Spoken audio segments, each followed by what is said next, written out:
all.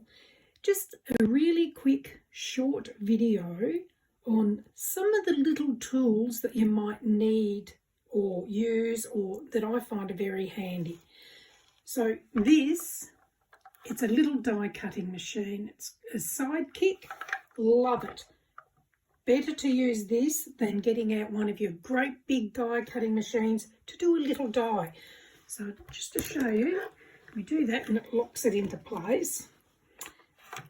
And you just use it like a normal die machine, and you just cut out whatever you need, like so. And just move that out of the way. Now these are Pokey Tools. So when you're doing die cutting, a lot of the time you've got to poke out things. So that's where this comes in handy. So if you take this out, and the die, quite often it stays in your die when you remove the outer part, like this. Well, this one's actually popped out, but let's pretend. So when they're in like that, sometimes it's very hard to get them out. So using your pokey tool, you just poke this through and it will help to release it from the die. And there we go. Oops. So there's two things in one there. So you've got a little sidekick die cutting machine and pokey tools to help release them from the dies, the cutouts from the dies. Another thing that I use a lot is a stylus.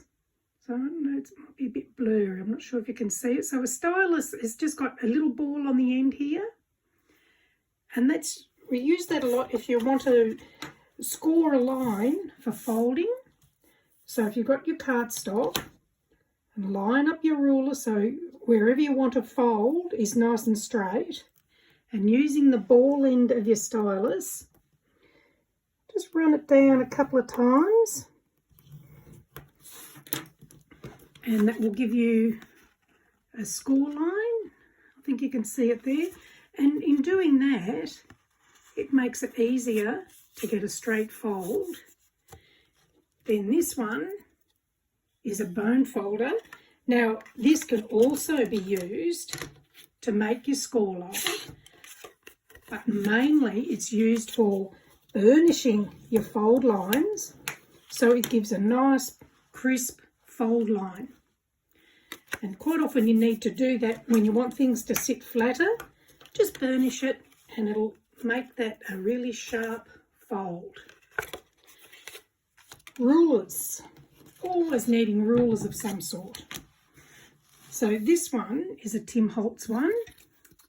It's in inches. And I use this a lot, especially when you want things straight, because you can line up with if you line up one of your lines on the bottom to one of the lines on the side, it'll give you a really good straight line. So that's great. This one, I love this one because, as you can see, look at those little tiny measurements on there.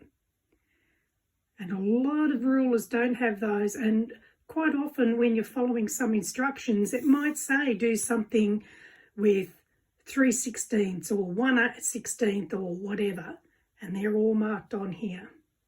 So that's a really great ruler. I think I actually got this one from the UK.